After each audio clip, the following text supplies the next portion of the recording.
Hey, what's going on, guys? Garden Shed here and welcome. So I'm a bit limited on miles. It's about 50 miles to the dealership to get this thing for its first service, and I've got about 50 miles left, so hopefully they won't make me going a little bit too far over. But it's such a lovely day. It's too nice just to leave the bike sat in the garage. So far I've done 549 miles and I'm absolutely loving it. No headaches this time. I mean, yeah, there is still quite a bit of turbulence, but it's not giving me a headache, so that aids to the theory that the headaches were coming from my tumour, not the bike. So a lot of people have been wondering, why on earth did I go and buy another V-Strom?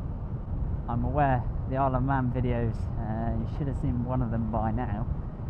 The actual lap of the track and everything on the Isle of Man was absolutely fine, but the rest of the roads and through the Peak District on the way back, I took a more scenic route, which I wouldn't have said was overly bumpy.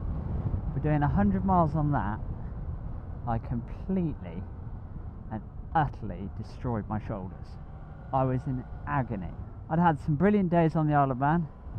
Anyway, it was fine around the track, but exploring the rest of the island, within half an hour of riding on the roads, I was in so much pain. I was actually avoiding riding the bike to not be in pain, which seemed pointless.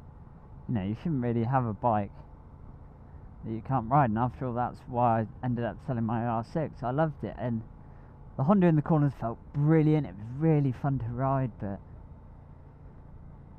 I just had to be so selective of where I rode it. So I knew I wanted something a little bit more comfortable, and I wanted something that was fun in the corners. So I went and tried a few different bikes. Now obviously I've ridden the Tracer 700, and that was a good bike. The problem for me was the suspension was so bouncy. It sort of skipped and jumps all over the place, whereas this feels a lot more, just feels more relaxed. But the Tracer was I would have said it felt more inspiring to ride. Too tall for me, and apparently you can't get a low seat for. So the Tracer wasn't really an option. I rode the Honda CB500X. That was really comfy. I think the lack of power, I don't think I would have got on with too well. It just lacked too much power. I mean, it was fine in Scotland when you were down to sort of 50 miles an hour at most in places, but for just general riding and stuff, I just felt needed a touch more. So that was the CB500X out the window. I didn't really want a GS. So yeah, and then I borrowed the demo of the Tracer while the Honda was having some work done to it after the accident, and I forgot what a fun bike this is to ride. So yeah, I decided to come back to one. The CB650F is an awesome bike. I really loved it. It's so much fun on a twisty road. That amount of power, when I start to ride faster bikes, I tend to start riding a little bit like a knob. That was very much me.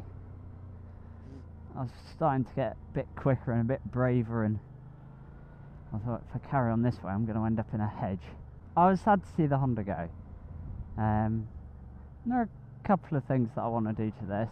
I really want adjustable levers again, but my chap was saying that no one does levers for this. I said, oh, can I have some adjustable levers? He went, yeah, sure, which ones do you want? I went, well, preferably ASVs, because I've had them and I really like the feel of them. So I was like, yeah, sure. And then he rang me back like 2 days later. I went, oh, they don't make them for them.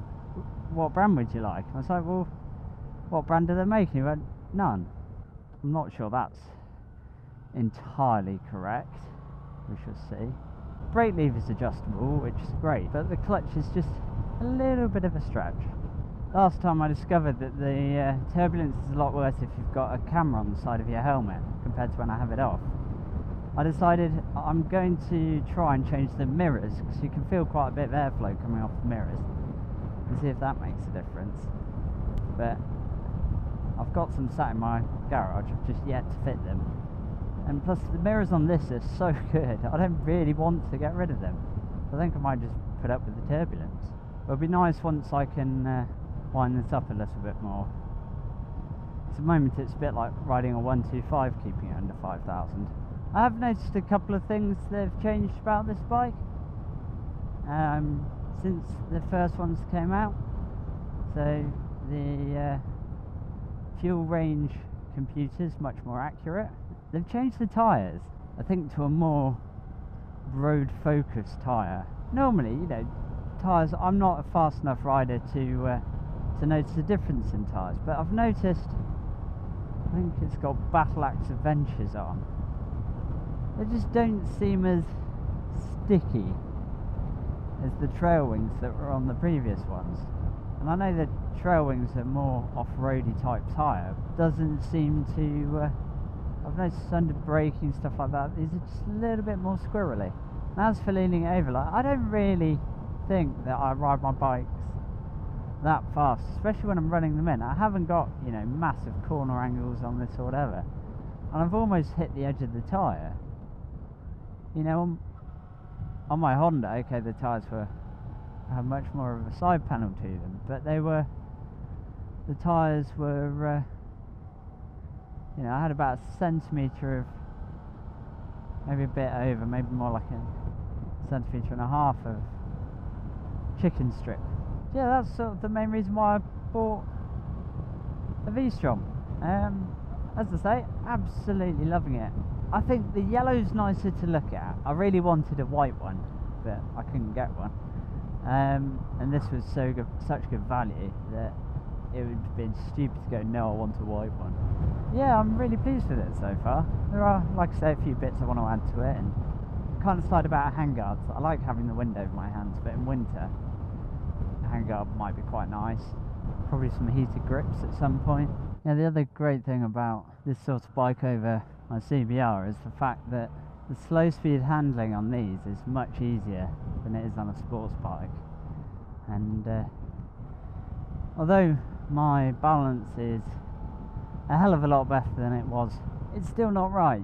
So there's really slow speed stuff, you know, when you've got a queue of traffic and you can't filter, you're just inching forwards. I really struggled with on the CBR. I had to concentrate so hard. Whereas this, it's just easier. Oh. Anyway, I'm going to end the video here, guys, because I'm literally wandering into the shop. Anyway, thank you ever so much for watching, and take care.